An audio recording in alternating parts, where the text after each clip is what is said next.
ನಮಸ್ಕಾರ. ರಿವ್ಯೂ ಚಾನಲ್ಗೆ ಸ್ವಾಗತ. ನಾನು ಸೌಖ್ಯ ಗಾಂವ್ಕರ್. ಬಿಜೆಪಿ ಕಡೆಗೆ ಹೆಜ್ಜೆ ಇಟ್ರ ಕಾಂಗ್ರೆಸ್ನ ಸೀನಿಯರ್ಸ್ ಯಾರ್ಯಾರ ಹೆಸರು ಕೇಳಿ ಬರ್ತಿದೆ. ನಿನ್ನೆ ಅಷ್ಟೇ ಸುಮಾರು ಜನರ ರಾಜೀನಾಮೆ, ಕೆಲವು ಶಾಸಕರ ರಾಜೀನಾಮೆ ನಿರ್ಧಾರ, ಡಜನ್ ಗಟ್ಟಲೆ ಶಾಸಕರು ಕಾಂಗ್ರೆಸ್ ವಿರುದ್ಧ ತೊಡೆ ತಟ್ಟಿರೋದು ಎಲ್ಲ ಗಮನಿಸಿದ್ವಲ್ಲ.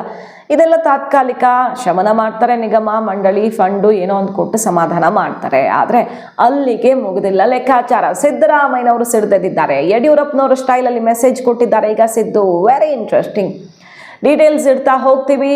ಈಗ ಬಿಜೆಪಿಗೆ ಶುಭ ಕಾಲ ಶುರುವಾಯ್ತಾ? ಡಿ ಕೆ ಶಿವಕುಮಾರ್ ಅವರ ಸಂಪುಟ 2ನೆಯ ಹಂತದ ಪಟ್ಟಿ ಫೈನಲ್ ಪೆನ್ನಲ್ಲಿ. ಒನ್ ಬೈ ಒನ್ ನೋಡ್ತಾ ಹೋಗೋಣ. ಮಿಸ್ ಮಾಡಿದ್ರೆ ನಮ್ಮ ಚಾನಲ್ನ ಸಬ್ಸ್ಕ್ರೈಬ್ ಮಾಡಿ, ಹಾಗೆ ನಿಮ್ಮ ಅಭಿಪ್ರಾಯ ಕಮೆಂಟ್ ಮಾಡ್ತಲ್ಲ. ಎಸ್ ವೀಕ್ಷಕರೇ, ನೋಡಿ, 5-6 ಜಿಲ್ಲೆಗಳಿಂದ ಶಾಸಕರು ಈಗ ಕಿತ್ತೆದ್ದು ಹೊರಡೋದಕ್ಕೆ ರೆಡಿಯಾಗಿಬಿಟ್ಟಿದ್ದಾರೆ. ಯಾರ್ಯಾರು ಏನೇನು ತೀರ್ಮಾನ ಮಾಡಿದ್ದಾರೆ ಅದನ್ನು ನೋಡ್ತಾ ಹೋಗೋಣ. ಸಿದ್ದರಾಮಯ್ಯ ಪರಮಾಪ್ತ, ಕಾಂಗ್ರೆಸ್ನ ಸೀನಿಯರ್ ಮೋಸ್ಟ್ ಲೀಡರ್ ಕೂಡ ಈಗ ಕಾಂಗ್ರೆಸ್ಗೆ ಗುಡ್ ಬೈ ಹೇಳುವಂಥ ಎಲ್ಲ ಲಕ್ಷಣ ಕಾಣ್ತಿದೆ. ಯಾಕಂದರೆ ಅವರು ನಿಗಮ ಮಂಡಳಿ ತಗೊಂಡು ಕೂರುವಂಥ ವಯಸ್ಸಲ್ಲಿಲ್ಲ. ಮತ್ತು ಈ ಮುಖಗಳನ್ನು ನಮ್ಮ ಮಂತ್ರಿಗಳು ಅಂತ ಒಪ್ಕೊಳ್ಳಬೇಕಲ್ಲ ಅನ್ನುವಂಥ ಬಹಳ ಬೇಸರ ಆಗ್ತಿದೆ. ಈ ಮುಖಗಳನ್ನು ಒಪ್ಕೊಳ್ಳೋಕೆ ಸಾಧ್ಯ ಇಲ್ಲ ಅಂತ ಸೆಡ್ಡು ಹೊಡೆದಿದ್ದಾರೆ. ಎಲ್ಲಕ್ಕಿಂತ ಮುಂಚಿತವಾಗಿ ಸಿದ್ದರಾಮಯ್ಯನವ್ರು ನಿನ್ನೆ ಪ್ರಮಾಣ ವಚನ ಕಾರ್ಯಕ್ರಮಕ್ಕೆ ಗೈರಾಗ್ಬಿಟ್ರು. ಏನಾಯಿತು? ಕಡೆ ಕ್ಷಣದಲ್ಲಿ ಕೆಲವು ಹೆಸರುಗಳೆಲ್ಲ ಓಕೆ, ಹೆಚ್ಚು ಕಡಿಮೆ ಆಗತ್ತೆ, ಏರುಪೇರು ಆಗತ್ತೆ ಕೊನೆ ಕ್ಷಣದಲ್ಲಿ ಅನ್ನೋದು ಅಂದ್ಕೊಳ್ಬಹುದಿತ್ತು. ಆದರೆ ಮೇಜರ್ ಆಗಿ ಸಿದ್ದರಾಮಯ್ಯನವರು ಪ್ರಯತ್ನ ಮಾಡಿದ್ರಲ್ಲ ಯಾರ್ಯಾರ ಕಡೆಗೆ, ಅದರಲ್ಲೂ ತಮ್ಮ ಸಮುದಾಯ ಕುರುಬ ಸಮುದಾಯದಲ್ಲಿ ಅಲ್ಲೆಲ್ಲ ಶಾಕ್ ಕೊಟ್ಟು ಬಿಟ್ಟಿದೆ ಹೈಕಮಾಂಡು. ಸೊ ಸಿದ್ದರಾಮಯ್ಯನವ್ರಿಗೆ ತಾವು ಅಂದುಕೊಂಡಂಗೆ ಏನೂ ಮಾಡೋಕ್ಕಾಗಿಲ್ಲ.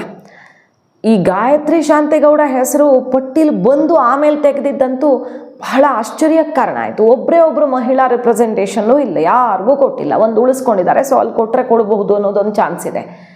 ಹೆಂಗೆ ಅಂದರೆ ಪಟ್ಟಿಯಲ್ಲಿ ಸ್ಪೀಕರ್ ಯಾರಾಗಬೇಕು ಅನ್ನೋದನ್ನು ಹೇಳಿ ಕಳಿಸ್ಬಿಟ್ಟಿದ್ದಾರೆ. ಇದು ಸಾಂವಿಧಾನಿಕ ಹುದ್ದೆ, ಪಕ್ಷದ್ದಲ್ಲ. ಈ ರೀತಿ ಮಾಡುವ ಮೂಲಕ ಎಲ್ಲ ಗೆರೆಗಳನ್ನು ಮೀರಿಬಿಟ್ಟಿದೆ ಹೈಕಮಾಂಡ್ ಮತ್ತು ಈಗ ನಡೀತಿರುವಂಥ ರಾಜಕಾರಣ ಅನ್ನುವಂಥ ಆಕ್ರೋಶವೇ ಸಿಡಿದುಬಿಟ್ಟಿದೆ. ಈಗ ಸ್ಪೀಕರ್ ಇವರಾಗಬೇಕು, ಪರಿಷತ್ಗೆ ಇವರು, ವಿಧಾನಸಭೆಗೆ ಇವರು, ಡೆಪ್ಯೂಟಿ ಇವರು ಅಂತ, ಅದನ್ನು ಸಾಂವಿಧಾನಿಕ ಹುದ್ದೆಯನ್ನು ರಾಹುಲ್ ಗಾಂಧಿಯವರು ಕೊಟ್ಟು ಕಳಿಸ್ತಾರೆ ಅಂದರೆ ಇದಕ್ಕಿಂತ ನಾಚಿಕೆಗೇಡಿ ಇನ್ನೊಂದಿಲ್ಲ ಅನ್ನುವಂಥ ಆಕ್ರೋಶ ಸಿಡಿದಿದೆ ಈಗ ಅಲ್ವಾ. ಸಿದ್ದರಾಮಯ್ಯನವ್ರು ಗೈರೇ ಆಗಿಬಿಡ್ತಾರೆ. ಇದು ಯಾವ ರೀತಿ ಪಟ್ಟಿ ಇದು? ಮಾತಿಗೆ ಒಂದು ನಯ ಪೈಸೆ ಬೆಲೆ ಇಲ್ಲ. ಹೇಳಿದ ತಕ್ಷಣ ಏನೂ ಸಮಸ್ಯೆ ಆಗದಿದ್ದಂಗೆ, ಪಕ್ಷಕ್ಕೆ ಡ್ಯಾಮೇಜ್ ಆಗದಿರೋ ರೀತಿಯಲ್ಲಿ ಬೆಂಬಲಿಗರನ್ನು ಸಮಾಧಾನ ಮಾಡಿ CM ಕುರ್ಚಿಯಿಂದ ಕೆಳಗಿಳಿದಿದ್ದಾರಲ್ಲ ಅವರು. ಬಟ್ ಅವ್ರ ಮಾತಿಗೆ ಕಿಂಚಿತ್ತೂ ಬೆಲೆ ಸಿಕ್ಕಿಲ್ಲ. ಸೊ ನಿನ್ನೆ ಪ್ರಮಾಣ ವಚನ ಕಾರ್ಯಕ್ರಮಕ್ಕೆ ಗೈರೇ ಆಗಿಬಿಡ್ತಾರೆ.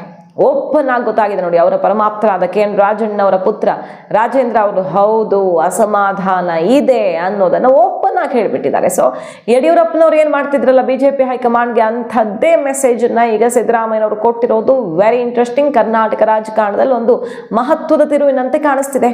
ಸನ್ಮಾನ್ಯ ಸಿದ್ದರಾಮಯ್ಯವರು ನೀವು ನೋಡಿರೋ ಹಾಗೆ ನಿನ್ನೆ ಹೋಗಿಲ್ಲ ಎಲ್ಲಿಗೆ, ಪ್ರಮಾಣ ವಚನ ಇದಕ್ಕೆ ಸನ್ಮಾನ್ಯ ಸಿದ್ದರಾಮಯ್ಯರು ಹೋಗಿಲ್ಲ.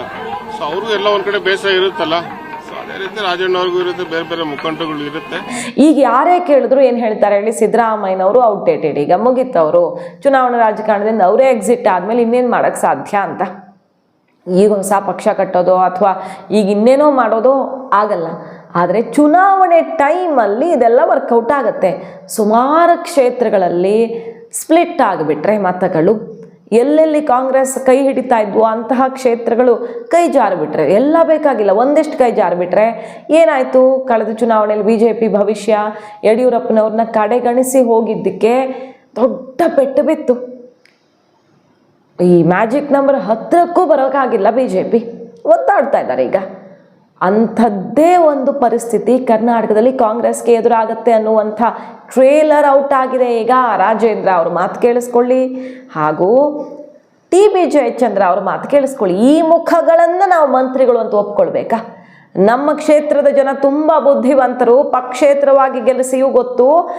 ಎಲ್ಲ ಪಕ್ಷ ನೋಡದೆ ಕ್ಯಾಂಡಿಡೇಟ್ ನೋಡಿ ಗೆಲ್ಲಿಸೋದಕ್ಕೂ ನಮ್ಮ ಕ್ಷೇತ್ರದ ಜನಕ್ಕೆ ತುಂಬ ಚೆನ್ನಾಗಿ ಗೊತ್ತು. ಸೊ ಈ ಮುಖಗಳನ್ನು ಮಂತ್ರಿಗಳು ಅಂತ ಒಪ್ಕೊಳ್ಬೇಕಾ?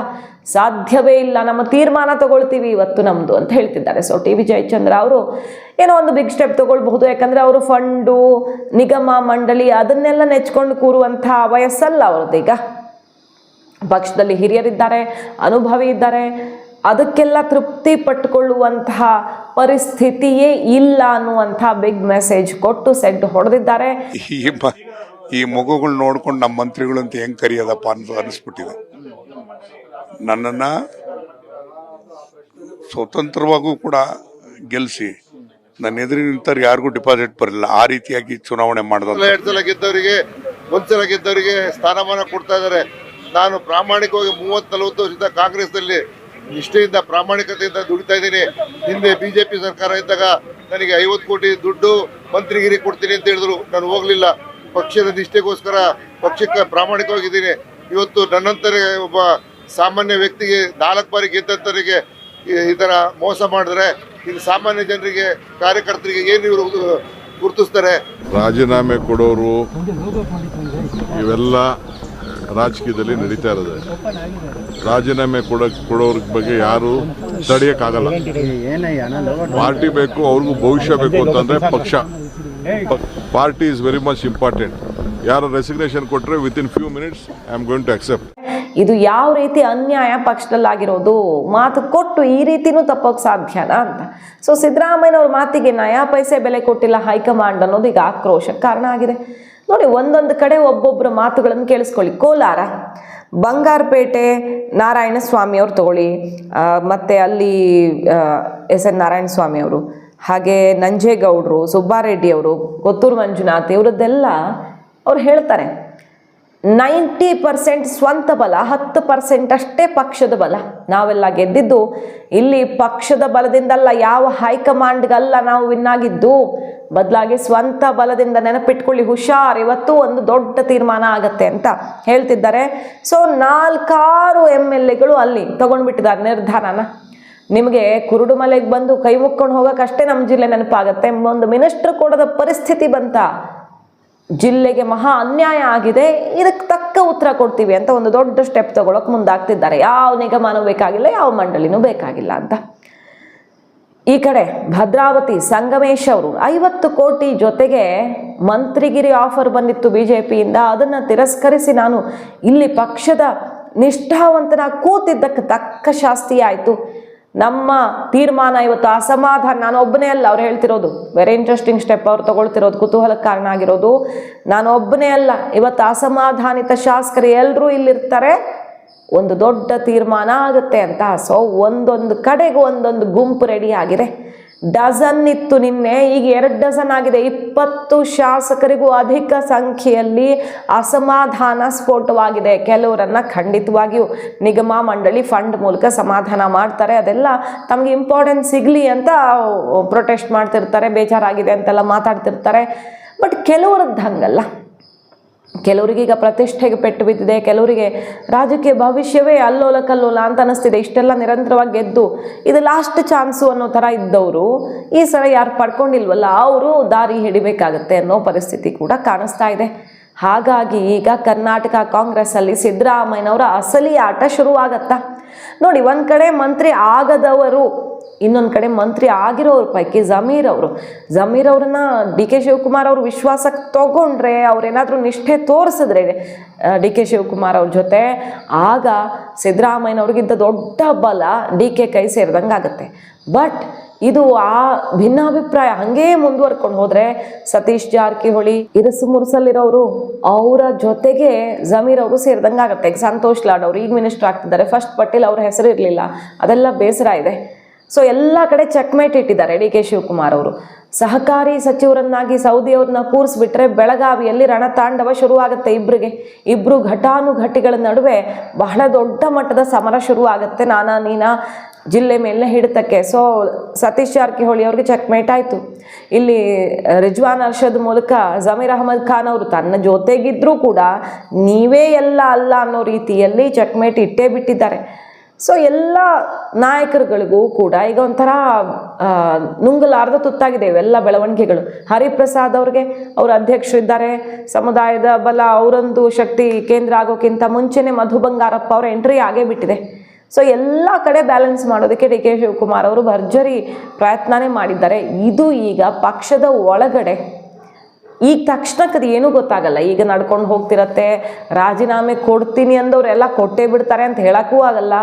ಆದರೆ ಮುಂದದು ಚುನಾವಣೆಯ ಹೊತ್ತಲ್ಲಿ ಒಳ ಏಟುಗಳಿಗೆ ಹೊರ ಏಟುಗಳಿಗೆ ನೇರ ಪರೋಕ್ಷ ಎಲ್ಲ ಬಗೆಯ ಏಟುಗಳಿಗೂ ಕಾರಣ ಆಗಬಹುದು. ಕಾರಣ ಆಗುವಂಥ ಎಲ್ಲ ಬಗೆಯ ಬೆಳವಣಿಗೆ ಕಂಡು ಬರ್ತಿರೋದು. ಅಪ್ಪಾಜಿಗೌಡ, ಯಶವಂತ ರಾಯಗೌಡ ಇವರೆಲ್ಲ ಕಣ್ಣೀರೇ ಹಾಕಿಬಿಟ್ಟಿದ್ದಾರೆ. ಇನ್ನು ಈ ಪಕ್ಷದ ಸಹವಾಸನೇ ಬೇಡ ಅನ್ನೋ ಮಟ್ಟಿಗೆ ಈಗ ಪಕ್ಷಕ್ಕೆ ಬೆನ್ನು ತೋರಿಸೋದಕ್ಕೆ ಮುಂದಾಗ್ತಿರುವಂತಹ ಶಾಸಕರ ಪರಿಸ್ಥಿತಿನೂ ನೋಡ್ತಿದ್ದೀವಿ ನಾವು. ಸೊ ಇಲ್ಲಿಂದ ಕರ್ನಾಟಕ ಕಾಂಗ್ರೆಸ್ಸಲ್ಲಿ ಅಸಲಿ ಪಿಕ್ಚರ್ ಶುರುವಾಗಿರೋದು.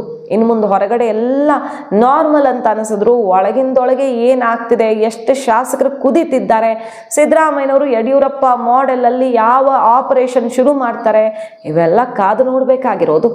ಒಟ್ಟಿನಲ್ಲಿ ಲೆಕ್ಕಾಚಾರ ಇದುವರೆಗೂ ಒಂದು, ಇನ್ನು ಮುಂದೆ ಶುರು ಆಗೋದೇ ಇನ್ನೊಂದು.